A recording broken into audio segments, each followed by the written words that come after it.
여러분, 오늘은 조금 솔직한 이야기로 시작해 보겠습니다. 살면서 자식이 전부라고 생각하며 살아오신 분들이 많으실 겁니다. 자식을 위해 먹고 싶은 것 참고, 입고 싶은 것 참고, 쉬고 싶을 때도 참으면서 살아오셨지요. 그 마음은 지금도 변함없이 진심입니다. 자식을 사랑하는 마음은 평생 변하지 않는 것이니까요. 그런데 나이가 들면서 어느 순간 이런 생각이 스쳐 지나간 적 없으셨나요? 자식은 있는데 왜 이렇게 외로운 걸까? 가족이 있는데 왜 내 마음을 나눌 곳이 없는 걸까? 자식한테 전화하기가 왠지 눈치가 보이고 말하고 싶은 것이 있어도 괜히 걱정 끼칠까봐 입이 안 떨어질 때, 그럴 때 문득 오래된 친구 한 명이 생각나는 것으로. 이것은 자식을 덜 사랑한다거나 가족 관계가 나쁘다는 이야기가 아닙니다. 자식과 친구는 처음부터 역할이 다른 존재입니다. 자식은 내가 낳고 키운 사람이고 친구는 내가 선택한 사람입니다. 자식과의 관계에는 책임과 역할이 따르지만 친구와의 관계는 그보다 훨씬 자유롭고 수평적입니다. 그 차이가 나이가 들수록 더 크게 느껴지기 시작합니다. 젊었을 때는 몰랐습니다. 너무 바빠서 자식 키우기에 정신이 없어서 친구 관계에 신경 쓸 여유가 없었지요. 그런데 아이들이 자라서 독립하고 바빴던 일상이 조금 느려지고 하루가 조용해지기 시작하면 그때서야 보이기 시작합니다. 자식은 자식의 삶이 있고 나는 나의 하루를 살아야 한다는 것이요. 그리고 그 하루를 따뜻하게 채워주는 것은 생각보다 오랜 친구 한 명의 존재라는 것으로. 오늘은 그 이야기를 드리려고 합니다. 자식을 소홀히 하자는 것이 아닙니다. 자식은 자식대로 소중하고 친구는 친구대로 소중하다는 이야기입니다. 다만 노년의 일상을 살아가는 데 있어서 왜 친구의 존재가 더 크고 절실하게 느껴지는지를 솔직하게 이야기해 드리겠습니다.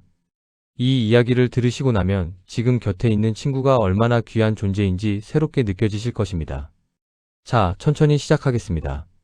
첫 번째 이유는 친구는 일상을 함께 나눌 수 있는 사람이기 때문입니다. 여러분, 오늘 하루를 생각해 보십시오. 아침에 일어나서 밥을 먹고 뉴스를 보고 산책을 하거나 가볍게 집안일을 하고 점심을 먹고 오후를 보내는 그 평범한 하루. 그 하루 안에서 누군가와 이야기를 나눴다면 그 사람이 누구였나요? 자식에게 전화를 걸었다면 대화가 어떻게 흘러갔나요? 밥은 먹었어요? 몸은 좀 어때요? 별일 없죠? 이렇게 짧은 안부 몇 마디 나누고 끊어지는 경우가 대부분이었을 겁니다. 자식들은 바쁩니다. 직장이 있고 아이들이 있고 자기 삶의 일정이 빽빽하게 차 있습니다. 부모와 오래 통화하고 싶어도 그럴 여유가 없는 경우가 많고 부모 쪽에서도 바쁠 텐데 오래 붙잡으면 안 되겠다 싶어서 먼저 끊게 됩니다. 이건 자식이 나쁜 것이 아닙니다. 삶의 단계가 다르기 때문에 생기는 자연스러운 차이입니다. 지금의 자식들은 한창 자기 인생을 살아가야 할 때이고 그 시기가 바빠야 하는 것은 오히려 잘 살고 있다는 증거이기도 합니다. 우리가 그 나이였을 때도 마찬가지였을 것입니다. 부모님이 어떻게 하루를 보내시는지, 어떤 이야기가 하고 싶으신지까지 세세하게 챙기기가 쉽지 않았을 테니까요. 하지만 현실은 이렇습니다. 나이가 들수록 하루하루가 길어집니다. 할 일이 줄어들고 만날 사람이 줄어들고 그 긴 하루를 어떻게 보내야 할지 막막해지는 순간이 찾아옵니다. 그 하루를 채워주는 것은 특별한 무언가가 아닙니다. 그냥 함께 앉아서 차 한 잔 마시면서 이런저런 이야기를 나눌 수 있는 사람, 어제 본 텔레비전 이야기, 오늘 아침에 있었던 별것 아닌 이야기, 동네 소식, 예전 기억. 이런 것들을 함께 나눌 수 있는 사람이 바로 친구입니다. 친구는 나와 비슷한 시간을 살아가고 있는 사람입니다. 같은 시대를 살아왔고 비슷한 경험을 해왔고 지금 나와 비슷한 하루를 보내고 있습니다. 그렇기 때문에 말이 잘 통합니다. 맞아, 나도 그래 하며 공감이 바로 이루어지는 것, 설명하지 않아도 알아듣는 것, 그 소통의 편안함이 친구와 함께하는 일상의 가장 큰 힘입니다. 자식과는 세대가 다르기 때문에 말이 통하지 않는 부분이 생기기도 합니다. 내가 요즘 힘들다고 느끼는 것들을 이야기해도 그게 뭐가 힘들어요?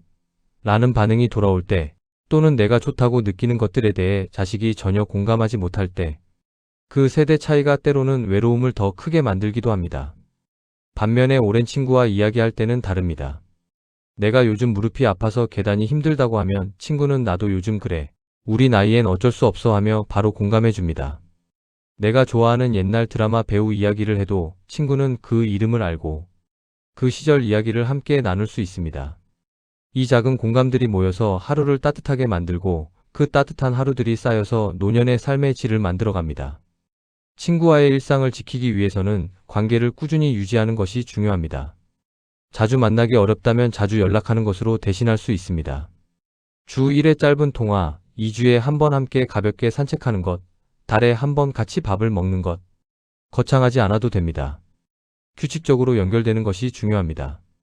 그 연결이 일상을 함께 나누는 것이고 그것이 바로 친구가 주는 가장 큰 선물입니다. 두 번째 이유는 친구는 내 감정을 진심으로 이해하고 공감해주는 존재이기 때문입니다. 여러분, 이런 경험이 있으신가요? 마음이 울적하거나 힘들 때 자식에게 전화를 했는데 이야기를 꺼내기도 전에 왠지 부담을 줄 것 같아서 아니야, 별일 없어요 라고 하고 끊어버린 경험이요. 아니면 솔직하게 이야기를 꺼냈는데 자식이 걱정하거나 당황하는 모습을 보면서 내가 괜히 이야기를 꺼냈나 싶어서 오히려 더 외로워진 경험이요. 부모와 자식의 관계에는 보이지 않는 감정의 장벽이 있습니다. 부모는 자식에게 걱정을 끼치고 싶지 않고 자식은 부모가 힘들어하는 것을 보면 불안해합니다. 서로를 아끼기 때문에 생기는 거리감이지만 그 거리감 때문에 진심으로 감정을 나누기가 쉽지 않습니다. 부모는 씩씩하게 보여야 해, 걱정 끼치면 안 돼라는 마음의 솔직한 감정을 숨기고 자식은 부모님이 이렇게까지 힘드신 걸 몰랐다며 당황하고 결국 서로 가까이 있으면서도 진짜 감정은 나누지 못하는 상황이 되기 쉽습니다. 하지만 친구 앞에서는 다릅니다. 오랜 친구에게는 굳이 씩씩한 척 하지 않아도 됩니다. 나 요즘 좀 힘들어. 왜인지 모르겠는데 마음이 무겁고 외로워라고 솔직하게 말할 수 있습니다. 그 말을 들은 친구는 해결책을 찾으려 하거나 당황하지 않습니다. 나도 그럴 때 있어. 이 나이가 되면 그런 감정이 오더라고. 우리 다음 주에 한번 만나자라고 자연스럽게 받아줍니다. 이 공감의 힘은 어마어마합니다. 말하고 나서 이해받는 느낌, 같은 처지에서 서로를 알아주는 느낌. 이것이 감정적으로 얼마나 큰 위안이 되는지는 실제로 경험해 보신 분들은 아실 겁니다. 아무리 좋은 조언보다 그냥 맞아, 나도 알아, 그 마음이라는 한마디가 훨씬 더 깊이 닿는 경우가 많습니다. 특히 노년기에는 감정을 나눌 공간이 점점 줄어듭니다. 배우자가 있다면 서로 의지할 수 있지만 배우자도 각자의 어려움이 있고 서로의 짐을 다 떠안기에는 한계가 있습니다. 자식에게는 부담이 될까 망설여지고 사회적인 역할이 줄면서 감정을 나눌 기회 자체가 적어집니다. 그럴 때 오랜 친구가 전화 한 통으로 요즘 어때요? 라고 물어봐 준다면 그 물음 하나가 얼마나 큰 구명줄이 되는지 모릅니다. 또한 친구는 나를 오랫동안 알아온 사람이기 때문에 내 감정의 맥락을 이해합니다. 저 친구가 저런 말을 하는 건 이래서구나라는 것을 길게 설명하지 않아도 알아차립니다. 말 뒤에 숨겨진 감정을 읽어주는 것, 그것이 오래된 친구만이 줄 수 있는 특별한 공감입니다. 이 감정적인 연결을 유지하기 위해서는 그냥 안부만 묻는 관계에서 조금 더 나아가 솔직하게 마음을 나누는 것이 필요합니다. 요즘 어때요? 라는 질문에 그냥 그래요로 끝내지 말고 사실은 요즘 이런 것이 힘들어요 라고 조금 더 열어보십시오. 그 솔직함이 관계를 더 깊게 만들고 그 깊어진 관계가 노년의 감정적인 안정을 지켜줍니다. 세 번째 이유는 친구와는 서로 부담 없이 만날 수 있기 때문입니다. 자식을 만나는 것과 친구를 만나는 것, 그 느낌이 어떻게 다른지 생각해 보신 적 있으신가요? 자식이 온다고 하면 집을 청소하게 됩니다. 뭘 해줄까 생각하고 맛있는 음식을 준비하고 손자, 손녀들이 오면 간식도 챙기고 용돈도 생각하게 됩니다. 반가운 마음이 크지만 그만큼 준비와 신경씀이 따릅니다. 만나고 나서 자식이 돌아가고 나면 반가웠던 만큼 피곤함도 남는 경우가 있습니다. 그리고 그 피곤함이 미안하게 느껴지기도 하지요. 자식이 왔는데 내가 왜 이렇게 지치지라고요. 반면에 오랜 친구와의 만남은 다릅니다. 집을 완벽하게 청소하지 않아도 되고 특별한 음식을 준비하지 않아도 됩니다. 그냥 와, 같이 라면이나 끓여 먹자 이 한마디로 만남이 성사되고 그 만남이 오히려 더 따뜻하고 편안합니다. 잘 보여야 한다는 부담이 없고 실수해도 괜찮고 집이 좀 지저분해도 우리 사이에 뭐라며 넘어갈 수 있습니다. 이 부담 없음이 얼마나 소중한 것인지는 나이가 들수록 더 크게 느껴집니다. 체력이 줄어들고 에너지가 예전 같지 않을 때 만남 자체가 힘이 아니라 부담이 되어버리면 점점 사람을 피하게 됩니다. 하지만 친구와의 만남은 준비가 필요 없기 때문에 피곤해도 나설 수 있고 몸이 좀 안 좋아도 그냥 잠깐 얼굴이나 보자가 가능합니다. 그 가벼움이 관계를 오래 유지하게 만드는 힘입니다. 또한 자식과의 관계에는 역할과 기대가 따릅니다. 자식 입장에서는 부모를 잘 챙겨야 한다는 부담이 있고 부모 입장에서는 자식에게 짐이 되면 안 된다는 부담이 있습니다. 이 두 가지 부담이 서로를 만날 때 보이지 않는 긴장감을 만들어내기도 합니다. 물론 그 긴장감이 사랑에서 나오는 것이지만 그 사랑이 때로는 관계를 조금 딱딱하게 만들기도 합니다. 친구 관계에는 그런 역할의 무게가 없습니다. 서로가 서로에게 해줄 수 있는 만큼 하고 받을 수 있는 만큼 받으면 됩니다. 부담이 없기 때문에 자연스럽게 자주 볼 수 있고, 자주 보기 때문에 관계가 살아있고, 관계가 살아있기 때문에 외로움이 줄어듭니다. 이런 관계를 유지하기 위해서는 너무 거창하게 생각하지 않는 것이 중요합니다. 만나면 뭘 해야 하지, 어디를 가야 하지라고 생각하면 만남의 문턱이 높아집니다. 그냥 동네 공원을 같이 걷는 것, 시장을 같이 구경하는 것, 집에서 텔레비전을 같이 보는 것, 아무것도 안 해도 그냥 같이 있는 것 자체가 충분합니다. 부담 없는 만남이 잦아질수록 그 관계는 더 깊고 단단해집니다. 네 번째 이유는 친구가 외로움을 가장 직접적으로 채워주는 존재이기 때문입니다. 여러분, 외로움이란 것이 무엇인지 생각해 보신 적 있으신가요? 외로움은 혼자 있어서 생기는 것이 아닙니다. 사람들 속에 있어도 외로울 수 있고 혼자 있어도 외롭지 않을 수 있습니다. 외로움은 진심으로 연결된 사람이 없다는 느낌에서 옵니다. 내 이야기를 들어줄 사람, 나를 기억해주는 사람, 내가 어떻게 지내는지 궁금해하는 사람이 없다는 느낌. 그것이 외로움의 본질입니다. 자식이 있어도 외로운 경우가 많은 것은 이 때문입니다. 자식은 분명히 나를 사랑하고 걱정합니다. 하지만 바쁜 일상 속에서 부모의 하루하루에 관심을 기울이기 어렵고 그 간격이 외로움을 만들어냅니다.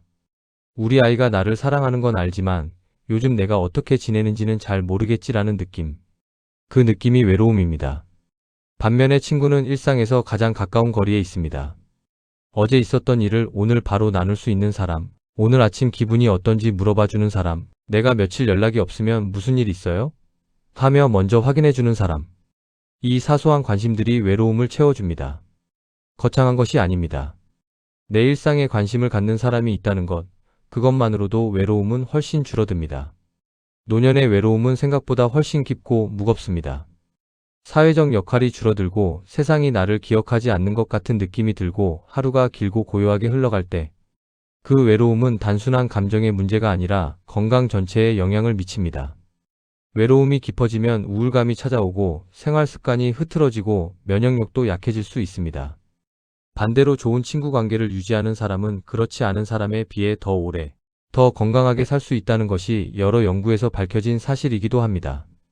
친구가 외로움을 채워주는 이유는 또 있습니다. 친구는 나의 존재를 기억하는 사람이기 때문입니다. 내가 젊었을 때 어떤 사람이었는지, 어떤 꿈이 있었는지, 어떤 시절을 함께 보냈는지, 그 기억을 함께 가지고 있는 사람이 친구입니다. 나이가 들면 세상에서 나의 존재감이 줄어드는 느낌이 들 수 있습니다. 하지만 친구 앞에서는 여전히 내가 가치 있는 존재입니다. 그 시절 함께 했던 이야기를 꺼내면 친구는 맞아, 그때 내가 그랬지라며 그 기억을 살려줍니다. 그 순간 나는 여전히 살아있는 역사를 가진 의미 있는 사람이 됩니다. 이 소중한 친구 관계를 유지하기 위해서는 외로울 때 연락하는 것이 아니라 외롭지 않을 때도 꾸준히 연락하는 것이 중요합니다. 좋은 관계는 필요할 때만 꺼내 쓰는 것이 아니라 평소에 꾸준히 물을 주고 가꾸는 것이니까요.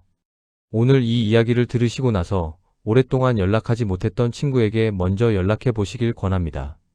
생각이 나서 연락했어요. 잘 지내시지요? 이 한마디가 외로움을 줄이는 가장 빠른 방법입니다. 다섯 번째이자 마지막 이유입니다. 친구는 삶의 마지막까지 함께할 가능성이 큰 존재이기 때문입니다. 이것은 조금 현실적인 이야기입니다. 불편하게 느껴지실 수도 있지만 솔직하게 말씀드리는 것이 도움이 될 것 같아서 꺼냅니다. 자식은 결국 자기 삶이 있습니다. 직장이 있고 가정이 있고 아이들이 있고 그 모든 것을 살아가다 보면 노부모의 일상에 항상 함께하기는 현실적으로 어렵습니다. 자식들이 나쁜 것이 아닙니다. 삶의 구조가 그렇습니다. 특히 자식이 멀리 살거나 해외에 있거나 일이 너무 바쁜 경우에는 더욱 그렇습니다. 자식이 곁에 있어주고 싶어도 매일 함께하기에는 물리적으로, 시간적으로 한계가 있습니다. 하지만 비슷한 나이의 친구는 다릅니다. 같은 동네에 살거나 비슷한 생활 리듬을 가지고 있고 비슷하게 시간이 남아 있습니다. 그렇기 때문에 일상에서 훨씬 더 자주, 더 자연스럽게 함께할 수 있습니다. 매주 같이 산책을 하거나 한 달에 몇 번 밥을 함께 먹거나 문화센터 프로그램을 같이 다니거나 이런 일상의 동반자가 되어줄 수 있는 것은 자식보다 친구인 경우가 더 많습니다. 또한 인생의 마지막으로 가는 시간에 함께 같은 경험을 나누는 것이 얼마나 중요한지를 생각해 보십시오. 몸이 조금씩 불편해질 때, 예전에 즐기던 것들이 하나씩 어려워질 때, 주변 환경이 낯설어질 때, 그 변화를 같이 겪고 있는 사람이 곁에 있다는 것은 큰 위안입니다. 나도 요즘 그래요 하며 같은 처지에서 함께하는 사람, 그 사람이 친구입니다. 물론 친구도 나이가 들면 건강이 나빠지거나 먼저 세상을 떠나는 일이 생깁니다. 오랜 친구를 잃는 슬픔은 이루 말할 수 없는 것이지요. 하지만 그렇기 때문에 더욱 지금 곁에 있는 친구를 소중히 하고 관계를 잘 유지해야 합니다. 그리고 새로운 친구를 사귀는 것에도 마음을 열어두어야 합니다. 나이가 들어서 만나는 친구가 인생의 마지막 시간을 가장 따뜻하게 만들어주는 사람이 될 수 있습니다. 삶의 마지막 시간, 옆에 있어주는 사람이 누구인지를 생각해 보십시오.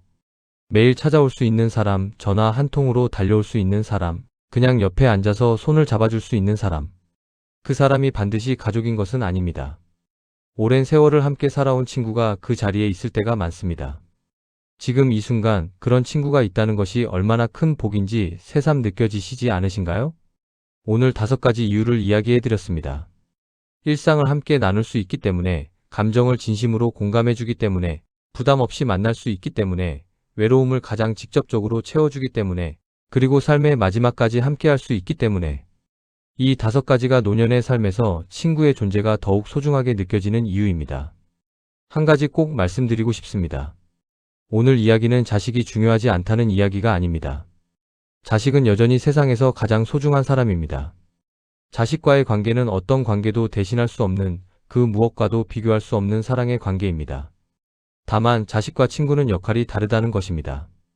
자식은 나의 삶을 큰 그림에서 지켜주는 사람이고, 친구는 나의 하루를 가까이서 함께하는 사람입니다. 둘 다 필요하고 둘 다 소중합니다. 사랑은 가족이지만 일상은 친구와 함께입니다. 자식에게 기대하는 것과 친구에게 기대하는 것을 명확히 구분하면 관계에서 오는 상처와 실망이 줄어듭니다. 자식이 자주 연락하지 않는다고, 자주 찾아오지 않는다고 섭섭해하는 대신 그 자리를 친구와의 관계로 채워나가는 것. 그것이 노년의 인간관계를 더 건강하게 만드는 지혜입니다. 지금 이 순간 오랫동안 연락하지 못한 친구가 떠오르시지 않으신가요? 그분에게 오늘 연락해 보십시오. 특별한 이유가 없어도 됩니다. 그냥 생각이 나서, 오늘 이 영상을 보다가 문득 떠올라서 그것으로 충분합니다. 잘 지내시지요? 오랜만에 한번 얼굴 보고 싶네요. 이 한마디가 오랫동안 가물었던 관계의 단비가 되어줄 것입니다. 누구나 지금부터 좋은 친구 관계를 만들어갈 수 있습니다. 나이가 많다고 해서 새로운 인연을 만들 수 없는 것이 아닙니다. 지금 이 나이에 만나는 친구가 인생의 가장 소중한 사람이 될 수도 있습니다. 마음을 열고 먼저 다가가고 작은 연결을 꾸준히 유지하는 것. 그것이 인생 후반을 따뜻하게 만드는 가장 현실적인 방법입니다. 여러분의 남은 시간이 좋은 친구들과 함께 따뜻하고 외롭지 않게 채워지기를 진심으로 바랍니다.